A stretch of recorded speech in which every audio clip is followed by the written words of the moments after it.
Jenkins. Welcome to another edition of On the Air with Power Squared, a weekly look behind the scenes that we hope will be everyone's favorite comic book, Power Squared. This week, since we are starting a new issue number 16, we thought we'd bring Rachel back and talk a little bit about the process of getting started with a new issue. Hi, everyone. Hi. So thanks for being here. I know it's later on the East Coast than this here. Of course. Thanks for having me. Oh, no. It's okay. Thank you for being here. We can go on and on. So as we were saying earlier, the boring part is we write the script. Nobody wants to hear about that process, really. But then we send it to you, and then you make the magic happen, right? Yeah. Yeah. So first, I'll receive the script from David and Paul, and I'll pull it on my screen share right here. Usually when I get a new arc, get down there. There we go.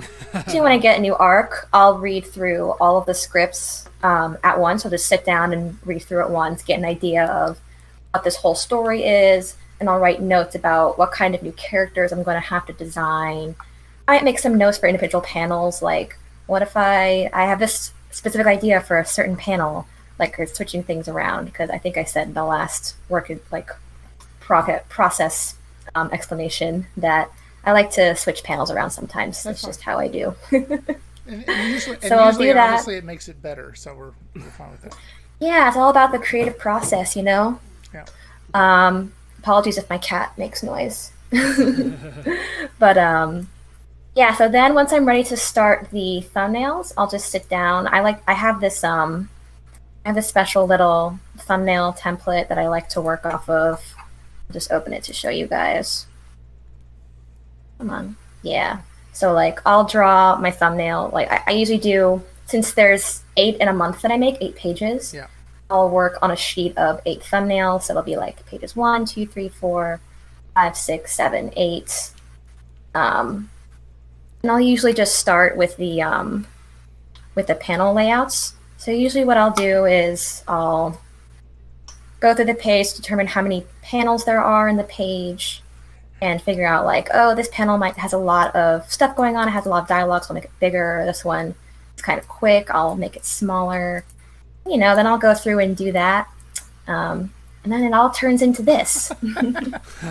So I finished these thumbnails for issue 16 the other day, a few days ago. Right. And like I said before, I always make 2 versions of each page because it helps me to explore the most ideal way for conveying a page. And usually David and Paul will they'll either choose one whole version of the page I like best, or they'll pick I like these panels from B, but then these panels from A. It helps make a whole new page, which I think is really cool, something I wouldn't have thought of on my own, Right. I'm glad you feel that way. So yeah. Yeah. You like all this, but this panel from there, yeah. Yeah. I know sometimes we've crossed the line where it's reverse. So no, and you're there to put us back right. Yeah. Yeah. What else? So in this new issue, we see we see a kitsune stealing a raven's eggs. Then she falls out, and the eggs died. And I'm very excited to draw more forest scenes. Because last issue 15, was a whole forest scene. That was fun to do. Very organic. Oh, good. Very green. And a lot less dialogue, too. Yeah. It's true. Things flow a little more nicely, so it's different from what we normally do, so it was interesting to work with. Well, we're trying to lessen the dialogue that we have, so it's more action, a little more action. Yeah, I noticed it's been getting better. Yeah. See, better. And I know in this arc we'll be seeing more action, so that'll be exciting to see. Yeah. Yeah. So basically you have an A and a B, and then we sort of have sometimes a C because we say we like this panel here and this panel there. Sometimes, yeah. Sometimes a page might have to get a facelift or two. But that's not usual. Usually you guys are pretty easy, so. Well, We realized we were looking at page 8 that we had misnumbered the panels in the script. We left out 2. Oh yeah. This one's only 4. Oh, okay. It's 5. As long as it conveys the story you want to tell, then it doesn't matter that much, Well, we're also trying to make sure that a story ends before you turn the page, kind of deal. So at least the sequence ends before you turn the page if we can. That kind of stuff. Yeah. So it's not like 3 panels of this and 4 panels of that and what. So. Yeah. So once these thumbnails are all done, and I gotta say, thumbnails are like the most grueling part of the comic process because you're trying to turn a very abstract idea into something on the page. So it can be it's like working with like a clean slate of marble and make it into a beautiful statue. It's like, oh, here we go. Here's the heavy lifting.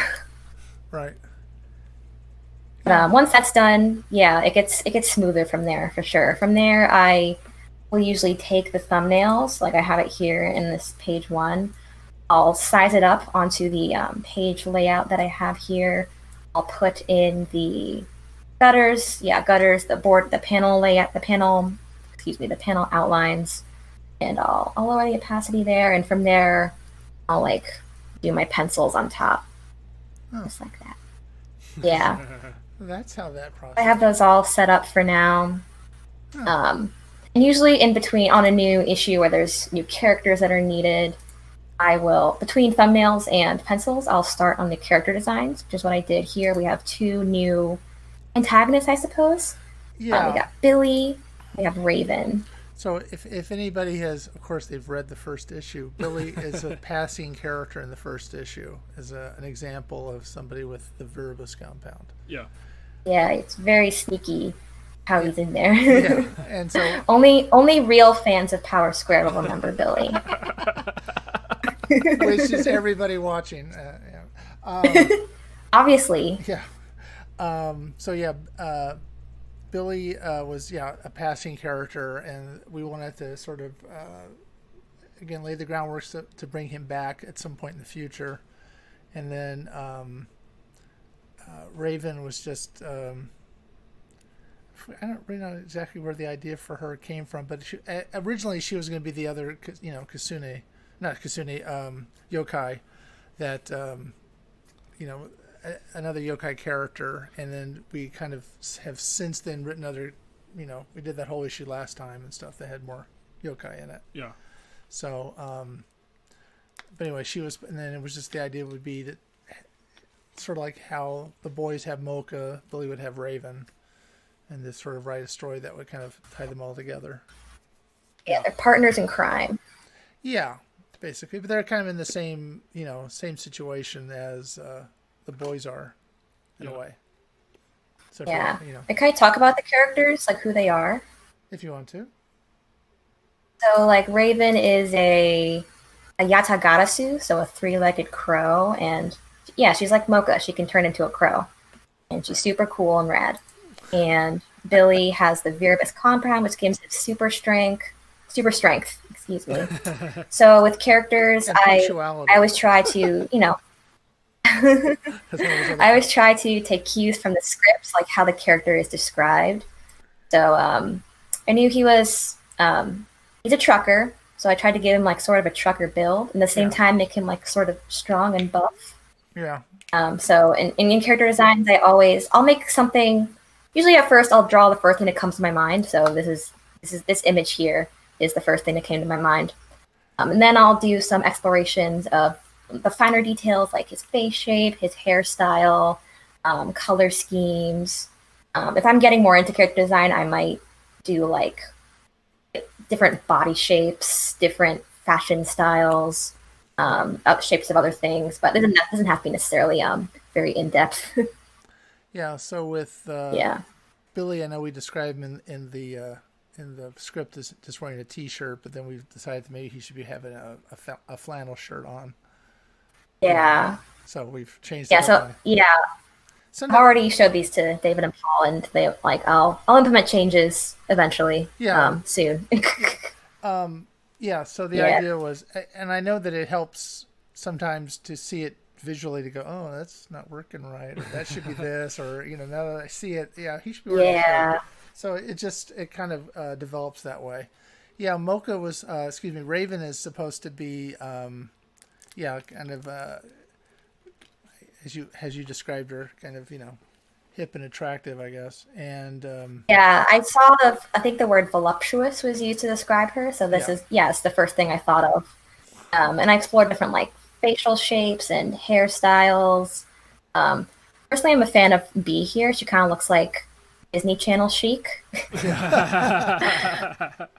I think we decided to go with A. Yeah. And I did have this idea while I was designing her to give her vitiligo, like this sort of white pigmentation that would match some white pigmentation she had as a raven. But I don't think we decided to go with the idea. But that's okay. That's all a part of the create process. Yes. It is part of the and we do appreciate the fact you give us all these different variations to choose from, and I think we chose A in all the character designs so far. That's true. That's good. Plus. Yeah. Triple A. And I did start her character sheet. So for each like main character, usually like one that plays a major role in any given issue, I'll give them a character sheet that helps outline what their character looks like. I might write a few notes on the side here, like how tall they are, what their face is like, what their fashion sense is like. I'll have some color, like a color palette here for the colorist to work with. Mm-hmm. Maybe some close-ups of like, I have her nails here. She's wearing acrylic nails. I was thinking would kind of like help reflect her talents as a raven. Okay. I figured that would be cool. Yeah. I'll have like a turnaround here. I'll draw a real turnaround eventually. Right. But I have some finished ones. I like Quincy's finished character sheet a lot. Okay, show us so I'll just demonstrate that. Yes. So this is like, there's the finished one. There we go. So yeah, she got like a turnaround. She's got a palette, some notes about her character. And then I made a second one. I don't know if I'll make a second one for Raven, but the second one kind of outlines like details about her face, like the shoulders up, like her pencils and her bun, her hair, her glasses, her jewelry. She was a fun character to design. Yeah, so you've been designing characters for all the issues after from 6 on, right? Yeah, basically. I think Kirby was not Kirby. Dr. Jordan was probably the first one. I think so. Yeah. Well, I think Professor Jordan was a character. We saw him in the first issue, like briefly. So I don't know if I can take credit for him. Well, but I mean, he went from, he was more of a character than he was in that passing. Yeah. So do you sometimes for minor characters, there are always going to be like some minor characters in any given issue, and I might design them depending on like if they have a speaking role or how much they appear. Issue 10, issues 10 through 12, I designed the Dr. Julius Monroe, who blows himself up. Quincy's photographer here that appears at the end of issue 10, I want to say. Okay. Issue 11, one of those. I think. I just like make sure I have a look for them. Right. So. Yeah. Okay, and then you have I see some photographic references there. Oh yeah, I like to save the reference. I think you guys gave me these references, and I'll save them in my little character design folder just to have. Yeah. Quincy was. There was actually a person I saw at work. I went, oh, she'd be like a really good character, but I didn't know her, and I can't really approach. I don't think we should be in a comic book. So we found an actress that sort of had the same sort of look, I guess. And used her. Yeah, it's actually very useful to reference, at least if you're working in a kind of an almost naturalistic style like Power Square as opposed to like a very cartoony style. It's very useful to use celebrities or real life people as references because it helps keep the design consistent, especially if the character has some more defining features. Okay, so it's good that we send those. Okay, that's good. Yeah, although I do like, I like having some freedom as well. I'll work with whatever. So, you've designed 2 characters, have done thumbnails for the first 8 pages. Yes. And we have made some minor tweaks to the script to go along with the changes that you're making. Right. Yeah. Taking out a couple of panels and that kind of stuff, which is good. We need to. One of the things we need to do is a better job of making sure the script still reflects that, because when Trevor gets the lettering, it's sort of like, hey, Yeah. this panel's Right. gone. I saw that when I was listening to your last podcast, and I was like, no. Yeah, sorry. I get lazy, I guess. Okay, so anything else you want to pursue, talk about? Let's see. Well, yeah, I'll usually just do pencils right on top of the thumbnails like this. I remember when I had to draw traditionally for comic school, I would blow up the thumbnail like this on top of a page and just print it out like that on like a 11 by 17 sheet and just draw on top of it like that. Okay. That was quite a process, but I'm very thankful for technology. Yeah, I'm sure it makes it a lot easier. And usually for sure. And for forested shots like this, I don't really worry about a perspective grid, but for shots that we're seeing in a structure like this, I'll have to lay down a perspective grid, which I haven't done yet. Oh. But Studio Paint has a very useful tool called the perspective ruler. So what you do is just just draw a little perspective grid there. Huh. Yeah, that's the wrong way. Yeah, and then I'll use that to draw out the structure. It's totally wrong. This is just for demonstration purposes. But such a lifesaver, dear Lord. Way better than having to draw it out. Yeah, that usually takes a little bit of time to set up, but part of the process. Yeah. So Yeah. So the thumbnails become pencils, and then which we can get to on a later show, because we thought it'd be kind of interesting to sort of, since we're starting with something new, to just follow the process through. And so yeah, we do 8 pages a month, mostly because of budget and time. I know it's taking up your time as well. Yeah, 8 pages a month. I find that even if it's just for budget, I find that 8 pages is a very what am I trying to say? That's the amount of pages I can do per month Okay. with everything else going on in my life. So it works out. Oh, good. Works out for Yeah. us too. Yeah. And so we still have to get 10 out the door. Yeah. And then it's I always feel like we're so far behind as far as getting stuff out, because you don't want to we're not putting everything out at once anymore, so it takes longer, and you want to hopefully build up some desire for the next issue, and so we'll get 10 out the door here in about a month or so, because part of it is making sure that the printers it'll look good, and then we have to send it off for digital, and they have to approve it, and it takes about 2 or 3 weeks to get up there. Yeah. So Yeah, it's a process. yeah, it doesn't stop when you guys are done. It continues on.